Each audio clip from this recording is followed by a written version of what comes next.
Yay, hello, and welcome to this week Training Tuesday. We're Magnet Marketers.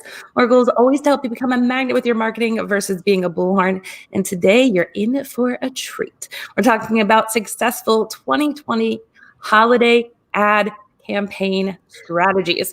So what you need to know if you're going to be marketing your brand on Facebook, on Instagram, on their extended network, using some ads to get some increased visibility around your brand.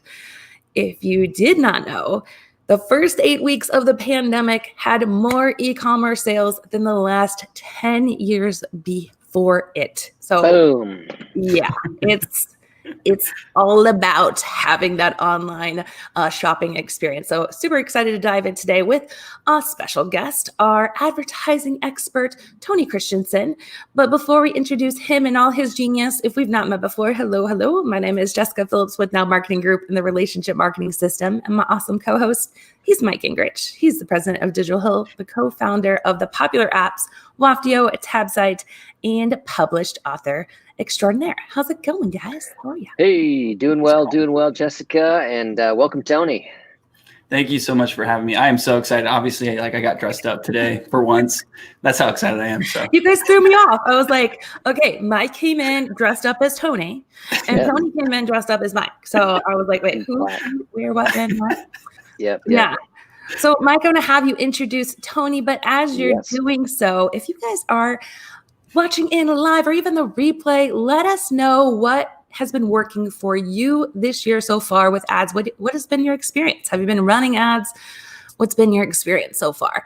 And we'd love to give you some shout outs on the show. So Mike, I'm going to introduce our special. Yeah, absolutely. Yes. So Tony Christensen, also known as Tony Does Ads, if you're checking him out on social there, is the advertising manager at Now Marketing Group. And I mean, just from my experience, but also what the Now team tells me, I mean, he's the perfect blend of the analytical mind with the creative mind, and it all mixes together to be Tony. And so we're looking forward to the data and the tips, the tactics that we can talk about today, Tony, that you want to bring from all that you do and all that you see in the digital marketing world.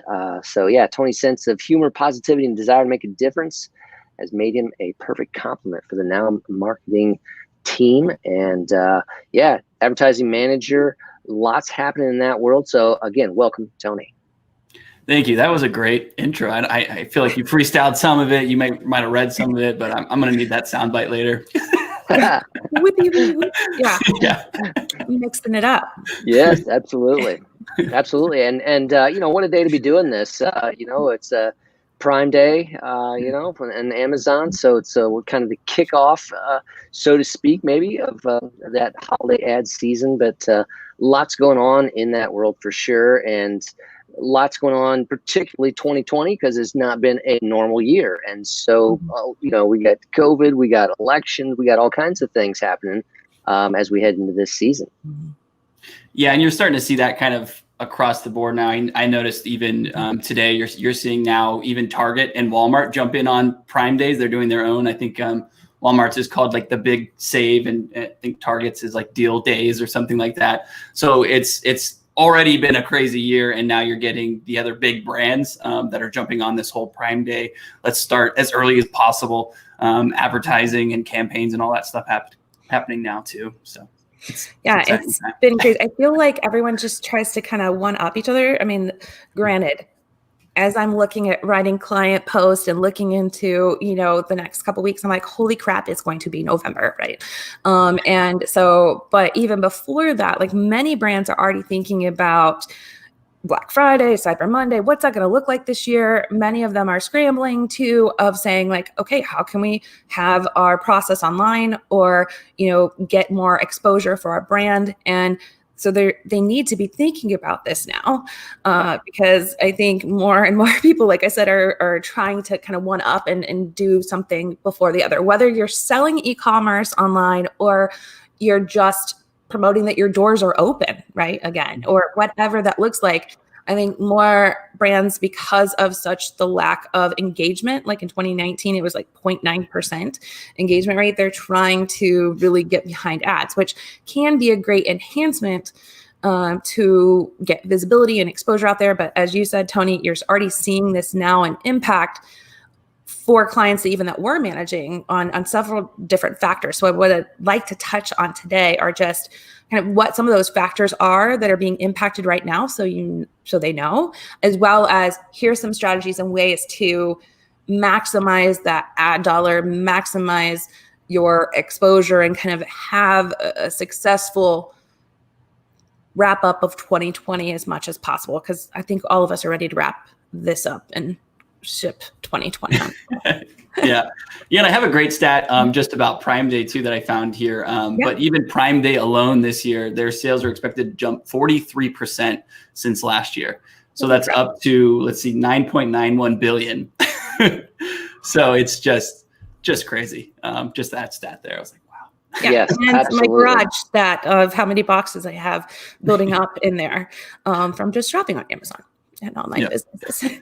Yeah. I mean, one of the things that we take into consideration as you get started, Tony, is that because of this year, pandemic, that type of thing, I think there's more people that are comfortable, got into a habit of doing some purchasing online, right?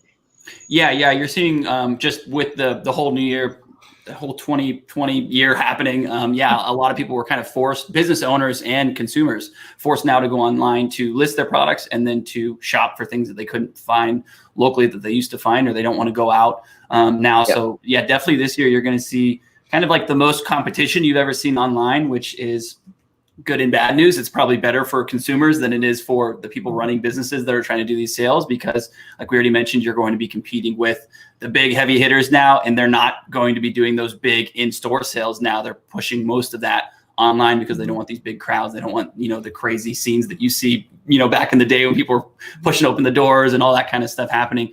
That's all just going to happen online now instead with COVID and the changes there. So there's that. And then the other fun side of it, which goes with more people buying online, is the fun, and we've already seen this now with some of our clients, is shipping and fulfillment and issues with that now, and issues with, I'm sure when it gets a lot closer to, the Christmas week and all that, shipping is going to be a disaster for, I don't even care what company you're trying to ship through, because you're going to have the most that they've ever done in kind of the history of the world, I would say, and trying to figure that out logistically. So I've even had that now, actually, Tony. I just went to get a couple items because going to Cabo next week. Yes. But get a couple items. And I was like, oh, express shipping. Right. And so it was like a 5-day thing, was express shipping. And they actually emailed me back and said, hey, we're going to have to refund your money for this because we can't even meet that right now as it stands today. Because you have to think some of the items are even coming from, overseas, potentially. And you're competing against, like I said, with just everyone else shipping more now than ever before. And while we're going to be talking, just a side note here, while we're talking about a lot of e-commerce things, also keep in mind this applies to other brands. So for example, one of our clients used to do, or has done in the past, even a customer appreciation day, and they've done it as an event at their location. So now they're changing this to an online thing, and they're still wanting to get the exposure out about it. So they're, wanting to set up and promote that. And even clients that are booking online appointments and things like that, where you can check out and just do that call, that service-based call online. So while we'll be talking, I'm sure, a lot about e-commerce sales as a product, keep in mind this can be applied to any kind of vertical, if you will. Yeah. And it's, it kind of goes into just the competition alone. So when we're talking about kind of the local side, because we do that a lot at Now, and you have the smaller business budgets and things there too, those are getting affected by, political ads right now, by these big sales that are going on. And the other side of that too is kind of a term I'm starting to see now people talk about more, is mega sales. You're going to see a lot of those huge mega sales that you just haven't really seen as much before, because a lot of business, I moved into a new house now, I need furniture. I went to furniture stores to shop and stuff, and they were having troubles with fulfilling orders, and they were having troubles, getting rid of inventory that they would have gotten rid of normally for the next year. So you're going to see huge sales across the board from even those local businesses that might not have even been affected before with this sort of thing. With the election year, with COVID happening, it's throwing everything off and kind of giving us all a fun curveball to deal with here. Yeah, Olivia says, keyword for shopping during the 2020 holiday season, patience. Yeah. But yeah, so that's for us consumers. But you hit on something really important, Tony, that I want everyone to kind of hear and understand that this is also an election year, and that has had a huge drastic impact on budgets, availability, all of that as it relates to ads. Maybe touch on that a bit, and then we can dive into. Yeah, I know even for me alone, and it can depend too a lot when you're talking about local businesses, it can depend on your state. If you're one of those swing states, they're going to be pumping so many dollars and so much money into that state, hitting those exact people that you might want to target within 20 miles of your business or whatever. So you're going to see prices go up and kind of along those same lines, just with everything else, with all the sales and things going up. I'm already starting to see kind of this month, the beginning of last month, prices starting to go up. Usually around Black Friday, Cyber Monday, usually see ad costs go up 15 to 20%. And I just talked to a Facebook rep today, and she said, yeah, they're going to go higher. And that's just the nature. That's the nature of the beast of 2020. We couldn't expect anything less, right? So yeah, you're just going to see that. So you're going to have to be a lot more careful with how you're spending your money online, because that 15 to 20% ad cost means that same amount of dollars is going to reach 15 to 20%, or even more in this case, less people than it would have originally. So we can go into that even right now. So, you're definitely going to have to focus more on what I like to tell a lot of people is focus on building those lists, your email lists, focus on raising awareness for a sale. A great example right now that I saw even today is the Apple event, right? Mm-hmm. Apple right now, they're not even selling they just launched a phone. The iPhone, 12. I probably want it, right? It's going to be great. But they had this big event. They promoted it fairly well, mostly organic. I'm sure they're going to put ad dollars behind it too. But then I went to their website to buy the phone. I couldn't buy it yet. And this is something that local people can kind of steal their playbook out of. Do similar things to what Apple's doing right now. So you see they're raising this awareness for the phone coming out, but it hasn't came out yet. So if you still want to do that Black Friday, Cyber Monday sale, start raising that awareness now. Have those events, take like great photos of different themes for Black Friday, Cyber Monday for your business, and start growing those email lists. So then when those costs go up, you're not spending that money trying to acquire the customer, competing with the whole world. Instead, you already have that list already built up, and now you're just sending them, more emails, or you're remarketing to them with your ads, because you can do that with your email list, which is going to cost you a lot less than trying to acquire that new customer at the most. So they collected your information so you could sign up to be made aware then when it comes out. So you're saying like they're promoting it now, taking you to a landing page or whatever to have you provide your information, so then you can be made aware via email. Yeah, and I don't think I did the full user flow for Apple, but yeah, I just went and checked, and I couldn't buy right now, but I'm sure if I click, I can probably sign up and get a notify. I know even on Twitter they're doing that, where you can like their thing, and they'll tell you about the event today.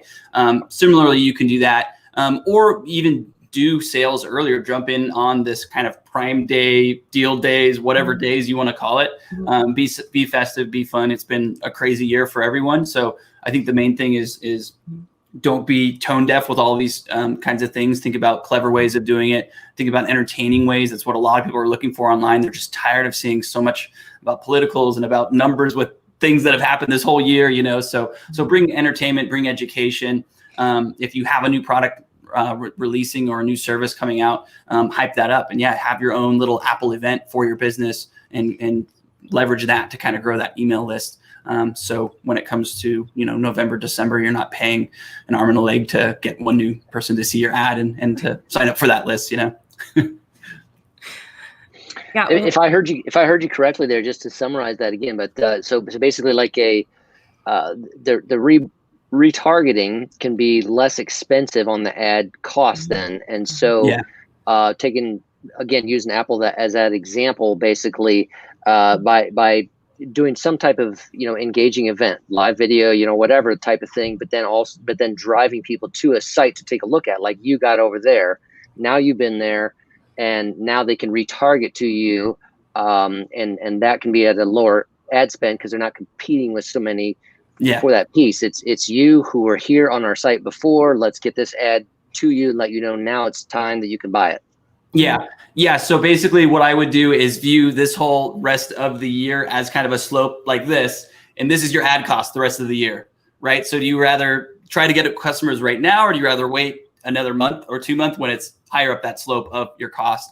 So yeah, the whole idea is create those different lists that you might have, different deals, different events. I just was listening to, and I linked it in our kind of a resource guide that we will link in probably a blog post or something later. There was a really good podcast by Everett Firestone is his name. And he's a big e-commerce guy. He has one of the top 1% e-commerce stores. And yeah, he basically said, treat it a lot like that, like an Apple event, and treat different events kind of along the way as their own different event. So, we have like Black Friday, Cyber Monday, split all those up, and then send out. And what's really cool about this is it doesn't have to be just ads. I know I'm the ads guy, but I'm always like, let's save money if we can. So when you do these big events, these big promos, just have a landing page which says, if you're interested in the product, if you're interested in our services, if you're interested in this deal, sign up for it now, and then we'll follow up. And that can be with an email or with a phone call if you're a local business or whatever it might be. So when that time is right, then they're ready to do it and they're not paying a bunch of money to acquire those customers again. Well, another thing that you said too and that you practice a lot right now is that you're not guessing too. I think that's a big thing, is that when we're putting out these social posts or putting out things that are the new event or whatever we're sharing, that we're putting it out in a way to see what's already getting engagement naturally, organically, like you said, to save money. Mm-hmm. And then saying, okay, yeah, this post is already resonating with our audience. They're already getting the engagement, the engagement's already coming in, the conversion, whatever is happening. So now we know, okay, this is working. Let's now double down and put some ad dollars behind it, because you're taking some of that guesswork out of it, right? And it's something already working. Yeah, and that's a great way to do it. And I think looking into what you're doing organically and seeing what's working, even for your ads and acquiring those new customers, can go a long way too. I know I've done that with some of our different clients now, where I might have an ad and I run it to people that already love the company. They've already purchased from them. They've already been on the website. They've already engaged with us online, and build up that social proof with the ad, because it can be cheaper to just target to people that have already known our product. Basically, I'll know that they'll react and share it and all that kind of stuff. And you can build that social proof and then kind of double down and duplicate the ad and show that to people that haven't seen your business. So it's a great way, especially if you have a new product, show it to people that have been buying for you, with you. Show those, even with service-based businesses, show like the before and afters that customers have. They might comment and things like that. And then you can promote that to those new customers as well, to kind of save money. But yeah, if you can use data, use it instead of just trying to guess. But that's also what's really cool about kind of that idea that Ezra was saying, where you kind of think about making different events, because I see a lot of businesses that are promoting their, New Year, new sale, end of year sale, Black Friday sale, and they're starting now, and it might be like endless emails that are promoting the same exact sale. Think about just doing different campaigns and different themes kind of along the way, and breaking that up instead, because then people aren't going to get tired of seeing kind of the same deal, the same graphic. So that'd be another great thing. Another stat I found that was really cool: 74% of people surveyed globally want to see brand activity on Facebook and Instagram during the holiday season. So that I loved, because now, we're doing a bunch of organic posts, and you're seeing that now, where people are actually expecting it and they want to see more of that, especially this year, I think, in general. And I think we do a good job showing, about companies and families and different things that brands stand for and that kind of stuff. But intertwining that into the holiday season is going to be huge this year, especially just because it has been a hard year for everyone. Yeah. And you've even seen that, Tony, like I know, like kind of dipping into your ad reports and whatnot before client calls, of just the difference that the creative makes, from going from one photo to another, can make all the difference. So, I mean, you can have the best product, service, whatever in the world, but if your image isn't, thumb stopping, right? then it's not going to convert, and it can make a drastic impact. So take the time. It was what I was hearing you say of, getting some really good images, but also, showing up on your page naturally, or to say what's going on and kind of keep up with that. Don't just rely on the ad, because I know I'm a person, if I'm looking for something to buy and I'm checking out the brand, I've not heard of them before and they're marketing to me, I will go check out and see what the reviews are like on their page to make sure before I make a purchase, or just to see, what's this company all about? Are they new? What have you, before I drop a lot of money on it. So I think that's a really smart piece of advice to do and continue. Yeah. And you're seeing that. I've seen that a lot, even on TikTok, about just like embracing the festiveness in the season too. And I think that can be huge. I think of like pumpkin spice latte season, PSL girls, and all that kind of stuff. And like people make fun of it, but at the same time, if you're running a campaign, I think there was the skateboarder guy with the ocean spray. Someone did a mock one of that, and it was like a guy with a pumpkin on his head pouring a pumpkin spice latte. Like stuff like that is just hilarious. But you don't have to go like, oops, sorry. Okay. Yeah, I was gonna say you don't have to go that far, but I would say definitely, like, if you're festive, get into it, because people like are gonna love just seeing that online. Like I said, it's been a rough year, so just make it entertaining, and show that it is, you are doing a holiday sale or whatever you are doing, just so people kind of get it and vibe with it. Sorry, we'll go to the question. No, you're good. You're good. You're like dropping all these knowledge bombs. I love it. But Brian first said he loves him some stat dropping, Tony. So he likes that. But he also says, curious if video ads are still best in all scenarios. Yeah, I would say for that one, my answer is always, it depends, and test it for the most case. I would say, I've done a lot. We just were working with, a exterior home watching company, and they're running, image ads, and they just weren't performing as well. So I said, let's make a video ad, show you working on what, your service, show your friendliness. That could go a long way, especially with these local businesses that have smaller budgets and they can't get stretched as far. Even for bigger, huge e-commerce budgets too, I think at the, the prospecting phase, so, showing ads to people that haven't heard of your brand, I think videos are always going to perform really well. And that's not to say images might perform less or better. It depends on so many factors. Sometimes images just work better because the video that you compared it to wasn't as good. But I like videos. I usually always say, yeah, go for videos, especially when it's the prospecting ads. I'm trying not to say funnel because I know Jessika hates that word. So I say prospecting. So yeah, for those prospecting ads, show your brand personality, show how nice you are, show how funny you are, all those things that people love about you.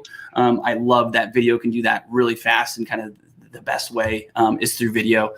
So I would say video. For remarketing, especially when we're talking about sales that happen, when you're building up those lists, now you're showing remarketing ads to people. I typically do prefer images, just because they're not stopping and watching. It's just like, come get that sale that we've been talking about. Like, you're kind of letting the dogs, it's a horrible analogy, but I was just thinking like letting the dogs to run outside freely, whatever. They go for the deal, right? So instead of having a longer video or something that might be distracting, just say the deal's out, come get it. I don't know, I've got to work on my analogies, but but yeah, I would say for remarketing. The one you did for 50 World Hair System, it was like so simple. Yeah.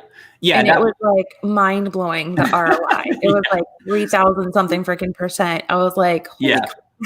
Let's double that. Yeah, the last numbers on that were crazy. I think it was a 200x return on ad spend, which is just unheard of. But it is a higher price product on average. The order value is higher, so it happens naturally. But yeah, that was that exact kind of ad that I'm talking about. It was a 20% off deal, I think, and it was very apparent. 20% off, come get it. People clicked through, and they bought, and it performed really well. So yeah, I think a lot of times build that brand awareness with something really good with video, showing that personality, showing your brand identity, what you stand for, how nice you are, whatever it might be, why people love you. And then just remarket with something that is a bit stronger, and it's more just like, here it is, come and get it kind of thing. Hey, I'm kind of curious, get maybe a new player in the market there with some TikTok possibilities and some things like that. So, any thoughts on on that, what you're seeing there? Yeah, I would say for most businesses, I would probably say wait on something like TikTok. It's a platform that's still very new, especially with their data and their tracking and things. So it's a little bit harder to track audiences. It's a little bit they don't have as many data points as something like Facebook or Google. So I would say I'd probably suggest Facebook a lot more or Google a lot more, depending on the business. I'd probably wait probably another year or so for TikTok. Like I said, it depends. If you have a big budget and you want to test things out, I would say, test it out. I would probably go to Snapchat probably first though, before TikTok. I'm just hearing really good things across the board from people that are running Snapchat ads. They're cheaper cost typically than Facebook, and they're doing really well with kind of their pixel and tracking and things. It's integrating a lot easier, I think, than TikTok at this point. So TikTok, I would probably hold off on in most cases. Well, even just with you saying that and looking at and saying it depends, which is so true. So like one of the big tips I would say for planning a successful ad strategy is kind of knowing your audience and knowing where they're hanging out, and then also knowing what information you have. So if you don't have like lists and stuff, some of the clients that we've worked with, it's like, okay, then let's try Google, because each client has had different results based upon, of course, what your business is providing, where your audience is hanging out, and where they're naturally, going to find you. So in your prospecting journey, as you call it, and now, thank you, which you can still call it an ad sales funnel, whatever. But, knowing, okay, are we trying to target people for awareness that have never heard of us before? And are they naturally going to be on Google then searching for that thing? Is it going to make most sense to go there? Or is it going to be like an impulse kind of, we have that data so we can show up on Facebook, the Facebook audience network, Instagram, whatever, there to expand it, or Snapchat, LinkedIn, Pinterest even has some amazing new ads that are rolling out, and ad opportunities that are rolling out there that is search engine rich. So like understanding first, like, okay, right now Facebook may be super expensive. Google may even be expensive, but it may be less expensive than going all in on Facebook. So looking at it, considering it, and then planning it out accordingly based upon who you are, who you're trying to show up for, and what your end goal is at the end of the day. Yeah, that's huge. And yeah, TikTok was kind of a multiple part response, but yeah, I know at first they were requiring you to spend like, some of my friends were marketing on TikTok, but it was, you had to spend like 100,000 in like, I think less than a month, like in a few weeks or something. So it was like, or maybe 100,000. Is that what you said? They basically had it pretty strict where you had to apply, you then got access, and you had to spend a ton of money basically. Cause they do a lot of that stuff for like getting through testing and feedback and kind of that iterative loop. I think now it is opened up more, but yeah, I'm still hearing just from different people that just setting up the tracking for it is a mess. The data is not as great as well as targeting and things. And yeah, I think the price is a little bit higher, so that's why there was kind of multiple parts to that response. I know they're targeting me like crazy on Facebook. I know that, like every other video. I'm like, I just want to watch the video TikTok. Like, I'm not doing that right now, please. Yeah. I think in more recent times, I think they have opened it up a little bit more, because I've seen quite a bit of ads now too. I would still probably say I'd wait just because they're going to need to work on things being this early still with the platform. Sure. So if we had action, sorry, go ahead, Mike.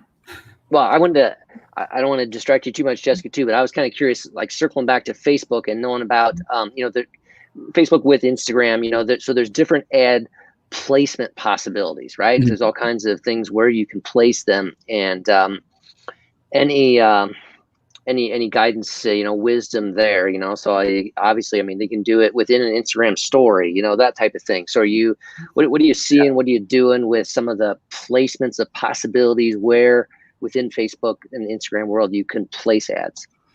Yeah, I am kind of on team Facebook side of this. There's people that kind of go against it too. I've tested a bunch of different ways, but basically my take on it now, and it's given me the best results, is do what's called automatic placements. So let Facebook decide that.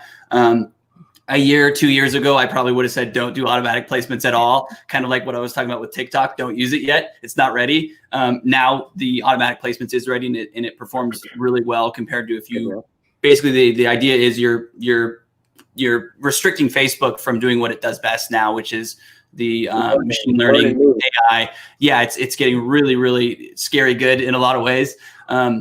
So yeah, when you just restrict it to those certain placements, you can see your costs go up, and you can see kind of your performance not do as well as if you had it more open. Got it.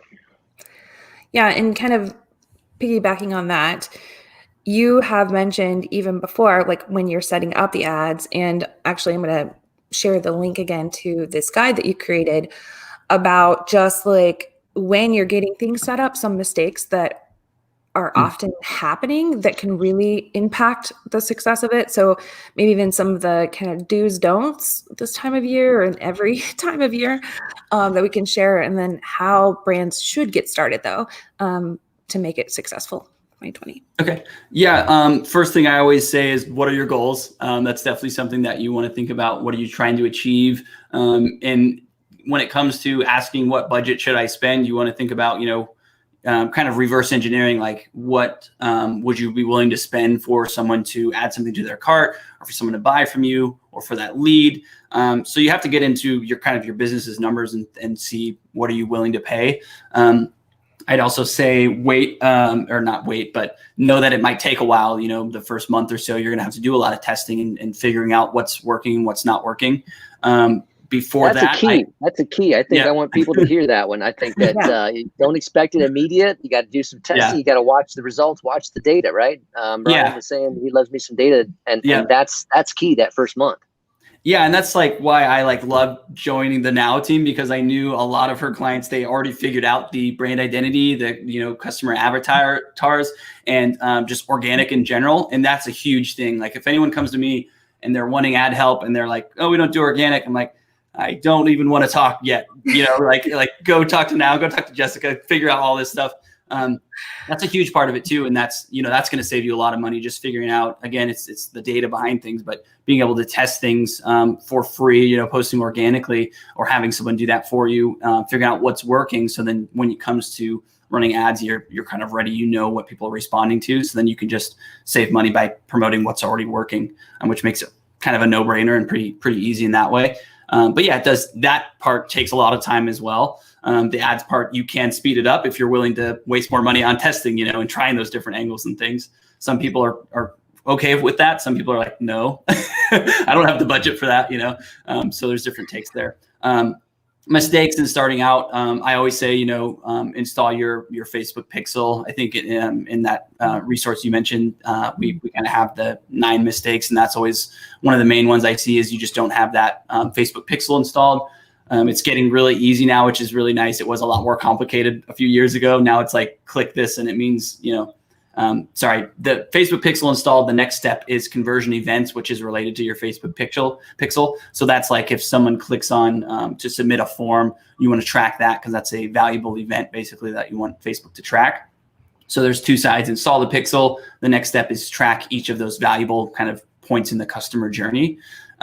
So have that happen, have your goals in place. And then I would say get to kind of building your audiences, looking at that organic data that we already talked about. I'm a huge data nerd, so I really go into looking at competitors, what they're doing, what people love and hate about your competitors, going like really far into like I would typically, if I can, for like a 50 Strong, for example, where they have thousands of reviews, I'll read at least like 100 reviews. And then I'll sort what people are saying, what they love about it, what they don't love. And you can go like really granular and dive into the reviews. And sometimes you can even reverse engineer your avatars, because they'll say, I'm a mom, I have 2 kids, yada, yada, yada. And you can look for patterns and things in there. So really dive into that the data. Brilliant, though. Yeah. That was brilliant. That was something I'd never thought of or heard of before. But what he's saying, what he did is he took all the reviews and what people are commenting and saying about this brand and took their words. Okay. So their words of saying it's cute, for example, versus something else, right? And then listed how many times it was mentioned. So like this, so he could create some themes there and then use those words again then for the ad. So the words that customers are already using and are resonating with to describe the product, service, whatever, that's what he was putting into the ad copy. And it was amazing. Yeah, and it goes into like just a feedback loop, which is really cool, where you can go in and see, you might see one really big pain point, for example, with this product. For another product, you might see there's like 5 or 3 pain points that they're kind of evenly weighted, right? So then you'll know if that one that has just one main pain point, that's the pain point you want to hit on. And the one that has like 3, then okay, we should hit on each 3 of these things. So it's really cool. And then with your, it goes into everything. So then it can go into kind of your website copy, what to mention with your products, with your services, as well as, what kind of ads are you going to make next? What kind of videos should you make? And then even try to get those 3 different pain points or 3 different benefits. And that could be, they could each be one different video. And you can see from there, again, how are people responding to that as an ad now? So it's kind of can go full circle in a lot of ways, which is really cool. Yeah, Brian says Tony is an ads genius. Amen. And Julia says, data dorks unite. Yes. Absolutely. Jacqueline says, crazy good spreadsheet from his reviews research. So I know you worked with Jacqueline quite a bit on that. And she touched on what you said too, using those words into organic content also. So that's also, something big too for tips, as you said, like using, testing the organic. But then when you do the ads, like using that data and what's happening with your ads to also then kind of feed each other, as you mentioned. So give you something great to create content on both sides that could work for either audience.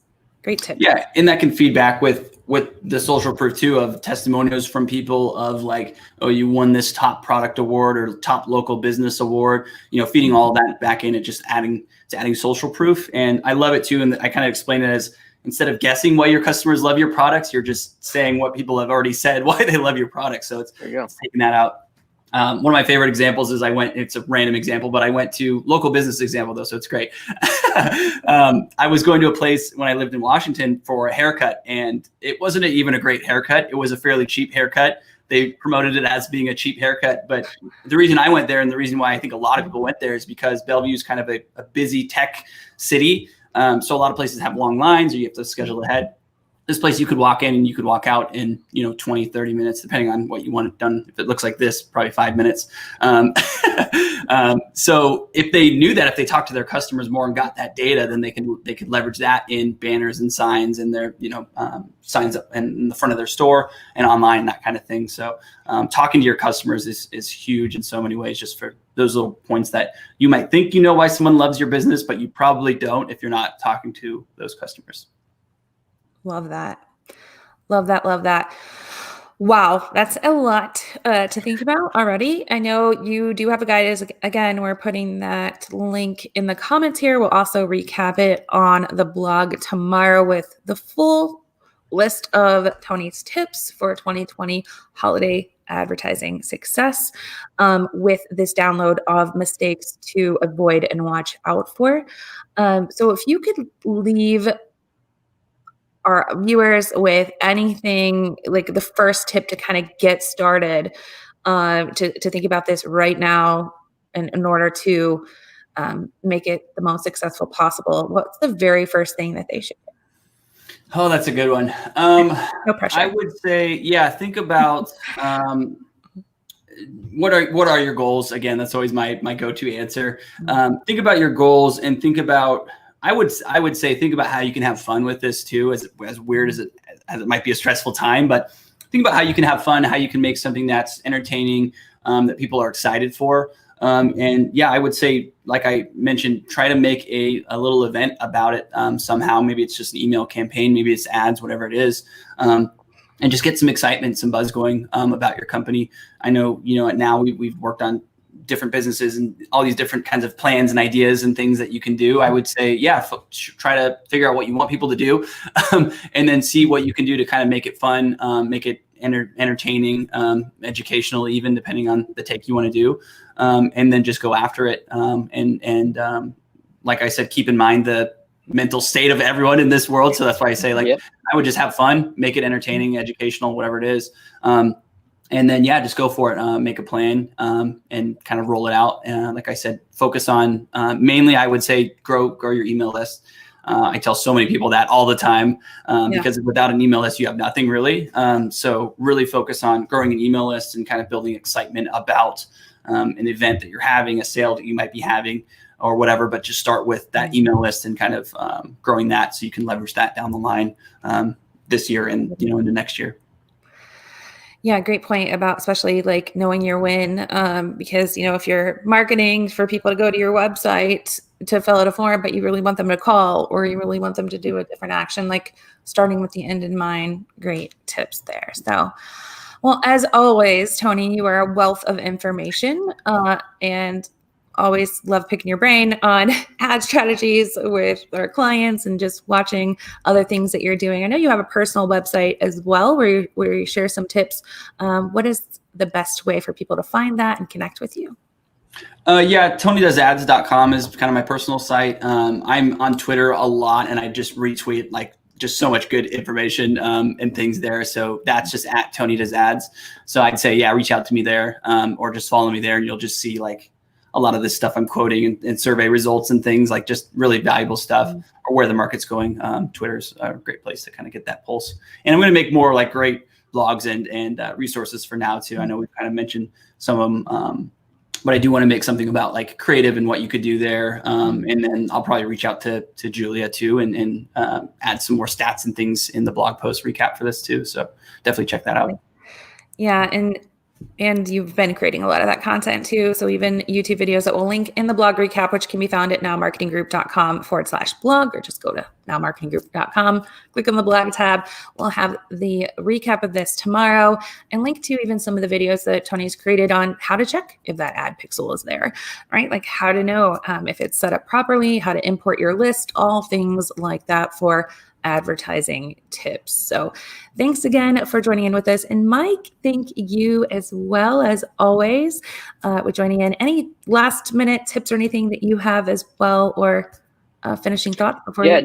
Great stuff here. And I probably just kind of like, circle back to the beginning. I mean, you talked about, a few things there, being aware of the top factors that people are caring about. And Jessika, you mentioned as well, just that we're going to have to be aware of, shipping times. I think we've come to expect, some Prime-esque delivery. And so that can be something people expect. You mentioned that could be tough in some situations. So what do people care about? How can you prepare ahead for some of those things? Get that pixel in place.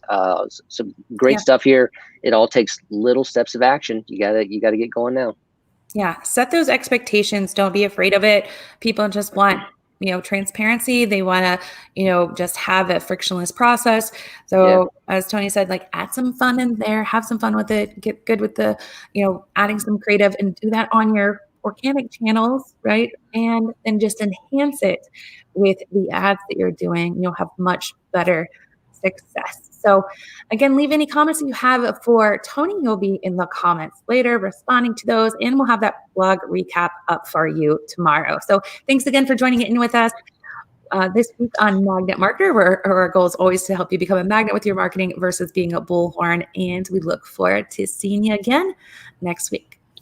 Take care. See ya.